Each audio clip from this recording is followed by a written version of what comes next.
இத பெருமையா வேற சொல்லிக்கிறாரு, சவாலா வேற சொல்லிக்கிறாரு. திருவாரூர் மாவட்டம் தான் அவங்களுடைய சொந்த மாவட்டம்னு பெருமையா சொல்லிக்கிறாங்க. ஆனா இங்க திருவாரூர் கருவாடா காயுது. அத கண்டுக்கவே மாட்டேன்றாங்க. அவங்க அப்பா பேர்ல பேனா வைக்கணும்னு சொல்றீங்க. எல்லா இடத்துக்கும் அவங்க அப்பா பேரை வைக்கிறீங்க.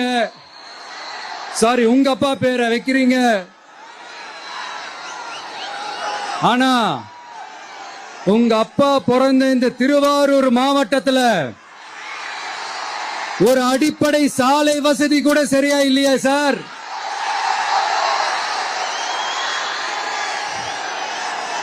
நாகப்பட்டினம் மாதிரியே திருவாரூர்லயும் அதிகமா